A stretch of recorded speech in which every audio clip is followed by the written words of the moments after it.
Big boss ಇದು ಒಂದು just show ಅಲ್ಲ, ಹಲವು ಬಂಧಗಳನ್ನ ಬೆಸೆಯುವ ದೊಡ್ಡ ವೇದಿಕೆ. ಬಿಗ್ ಬಾಸ್ ಕನ್ನಡ ಸೀಸನ್ 12 ಮುಗಿದು 1 ತಿಂಗಳಾಗುತ್ತಾ ಬಂತು.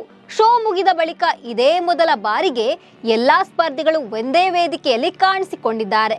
ಕಲರ್ಸ್ ಕನ್ನಡದ ದೊಡ್ಡ ಮನೆ ಹಬ್ಬ ಕಾರ್ಯಕ್ರಮದಲ್ಲಿ ಬಿಗ್ ಬಾಸ್ ಮನೆಯ ಸಂತಸದ ಕ್ಷಣಗಳನ್ನ ಸ್ಪರ್ಧಿಗಳು ಮೆಲುಕು ಹಾಕಿದ್ದಾರೆ. ಈ ವೇಳೆ ರಕ್ಷಿತಾ ಗಿಲ್ಲಿ ರಘುಗಾಗಿ ಕಣ್ಣೀರು ಹಾಕಿದ್ದಾರೆ. ಅಷ್ಟಕ್ಕೂ ಶೋನಲ್ಲಿ ಆಗಿದ್ದೇನು, ರಕ್ಷಿತಾ ಕಣ್ಣೀರು ಹಾಕಿದ್ಯಾಕೆ ಅನ್ನೋದನ್ನ ಹೇಳ್ತೀನಿ. ನಾನು ಶ್ವೇತಾ. ನೀವು ಸುದ್ದಿ ಅನ್ನದ ಸಬ್ಸ್ಕ್ರೈಬರ್ ಆಗೋದಕ್ಕೆ ಮರಿಬೇಡಿ. ಬಿಗ್ ಬಾಸ್ ಕನ್ನಡ ಸೀಸನ್ 12 ದೊಡ್ಡ ಮಟ್ಟದಲ್ಲಿ ಯಶಸ್ಸು ಕಂಡಿದೆ. ಈ ಸೀಸನ್ ನಲ್ಲಿ ಟಾಸ್ಕ್ಗಳ ಜೊತೆಗೆ ಸ್ಪರ್ಧಿಗಳ ಜಗಳ, ಫ್ರೆಂಡ್ಶಿಪ್ ಕೂಡ ಸಖತ್ ಹೈಲೈಟ್ ಆಗಿತ್ತು. ಅದರಲ್ಲೂ ಗಿಲ್ಲಿ, ರಘು, ರಕ್ಷಿತಾ ಸ್ನೇಹ ವೀಕ್ಷಕರಿಗೆ ತುಂಬಾ ಇಷ್ಟವಾಗಿತ್ತು. ಮೂವರ ಬಾಂಡಿಂಗ್ ನೋಡಿ ವೀಕ್ಷಕರು ಫಿದಾ ಆಗಿದ್ರು. ಇದೀಗ ಬಿಗ್ ಬಾಸ್ ಸೀಸನ್ 12ರ ಸ್ಪರ್ಧಿಗಳನ್ನ ಒಂದೇ ವೇದಿಕೆಗೆ ಕರೆತರಲಾಗಿದೆ. ಕಲರ್ಸ್ ಕನ್ನಡ ವಾಹಿನಿ ದೊಡ್ಡ ಮನೆ ಹಬ್ಬ ಎಂಬ ಕಾರ್ಯಕ್ರಮದ ಮೂಲಕ ವೀಕ್ಷಕರಿಗೆ ಮನರಂಜನೆ ನೀಡ್ತಾ ಇದೆ. ಇದೇ ವೇಳೆ ಗಿಲ್ಲಿ ರಘುಗಾಗಿ ರಕ್ಷಿತಾ ಕಣ್ಣೀರು ಹಾಕಿದ್ದಾರೆ. ಬಿಗ್ ಬಾಸ್ ಮನೆಯಲ್ಲಿ ರಕ್ಷಿತಾ ಶೆಟ್ಟಿ ಸಖತ್ ಆಕ್ಟಿವ್ ಆಗಿದ್ರು. ಆಟದ ಜೊತೆಗೆ ನೇರ ನುಡಿ, ಮುಗ್ಧ ಮಾತಿನ ಮೂಲಕ ಹೈಲೈಟ್ ಆಗಿದ್ರು. ಇನ್ನು ರಕ್ಷಿತಾ ಸದಾ ಗಿಲ್ಲಿ ಹಾಗೂ ರಘು ಜೊತೆಗೆ ಹೆಚ್ಚು ಟೈಮ್ ಸ್ಪೆಂಡ್ ಮಾಡ್ತಾ ಇದ್ರು. ಗಿಲ್ಲಿಯ ತಮಾಷೆ, ರಘುನ ತಿಳುವಳಿಕೆ ಮತ್ತು ರಕ್ಷಿತಾಳ ಮುಗ್ಧತೆ ವೀಕ್ಷಕರಿಗೆ ಇಷ್ಟವಾಗಿತ್ತು. ರಕ್ಷಿತಾ ಕೂಡ ಗಿಲ್ಲಿ ರಘು ವಿಚಾರದಲ್ಲಿ ತುಂಬಾ ಪೊಸೆಸಿವ್ ಆಗಿದ್ಲು. ಯಾವುದೇ ಕಾರಣಕ್ಕೂ ರಘು ಗಿಲ್ಲಿಯನ್ನ ಬಿಟ್ಟು ಕೊಡ್ತಾ ಇರಲಿಲ್ಲ.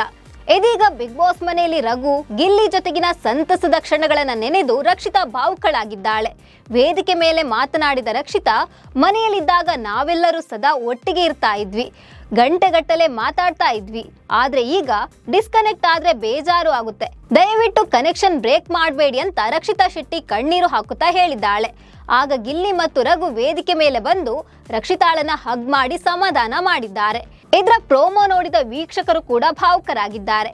ದೊಡ್ಡ ಮನೆ ಹಬ್ಬದ ಎಮೋಷನಲ್ ಪ್ರೋಮೋ ನೋಡಿ ವೀಕ್ಷಕರು ಕೂಡ ಮೆಚ್ಚುಗೆ ವ್ಯಕ್ತಪಡಿಸ್ತಾ ಇದ್ದಾರೆ. ಗಿಲ್ಲಿಯ ತರಲೆ ತುಂಟಾಟಗಳನ್ನ ಮತ್ತು ರಕ್ಷಿತಾ ಆ ಮುಗ್ಧ ಮಾತುಗಳನ್ನ ನಾವು ತುಂಬಾ ಮಿಸ್ ಮಾಡಿಕೊಳ್ತಾ ಇದ್ದೇವೆ. ಬಿಗ್ ಬಾಸ್ ಮನೆ ದೊಡ್ಡವರನ್ನ ಮಕ್ಕಳನ್ನಾಗಿ ಮಾಡುತ್ತೆ ಎಂಬ ಮಾತು ಅಕ್ಷರಶಃ ನಿಜವೆನಿಸಿದೆ ಅಂತ ಕಾಮೆಂಟ್ ಮಾಡ್ತಿದ್ದಾರೆ. ಇನ್ನು ಕೆಲವರು ಈ ಕ್ಯೂಟ್ ಫ್ರೆಂಡ್ಶಿಪ್ಗೆ ರಕ್ತ ಸಂಬಂಧಗಳ ಮೀರಿದ ಬಂಧವಿದು, ಬಿಗ್ ಬಾಸ್ ರಿಯಲ್ ಬಂಧ ಅಂದ್ರೆ ಇದು ಅಂತ ಕಾಮೆಂಟ್ ಮಾಡ್ತಿದ್ದಾರೆ. ಒಟ್ಟಾರೆ ಗಿಲ್ಲಿ ರಘು ಜೊತೆಗಿನ ಸ್ನೇಹ ಜಸ್ಟ್ ಶೋಗಾಗಿ ಹುಟ್ಟಿಕೊಂಡ ಫ್ರೆಂಡ್ಶಿಪ್ ಅಲ್ಲ ಅನ್ನೋದು ರಕ್ಷಿತಾ ಮಾತಿನಿಂದ ಗೊತ್ತಾಗುತ್ತೆ. ಈ ಮೂಲಕ ದೊಡ್ಡ ಮನೆ ಹಬ್ಬ ಕೇವಲ ಸಂಭ್ರಮದ ವೇದಿಕೆಯಾಗದೆ ಸ್ನೇಹದ ಸಂಕೇತವಾಗಿ ಹೊರಹೊಮ್ಮಿದೆ. ಈ ಬಗ್ಗೆ ನಿಮಗೆ ಏನನ್ನಿಸ್ತು? ಈ ಸೀಸನ್ ಅಲ್ಲಿ ನಿಮಗೆ ಯಾರ ಫ್ರೆಂಡ್ಶಿಪ್ ಇಷ್ಟ ಆಯ್ತು ಅಂತ ಕಾಮೆಂಟ್ ಮಾಡಿ. ನಮಸ್ಕಾರ.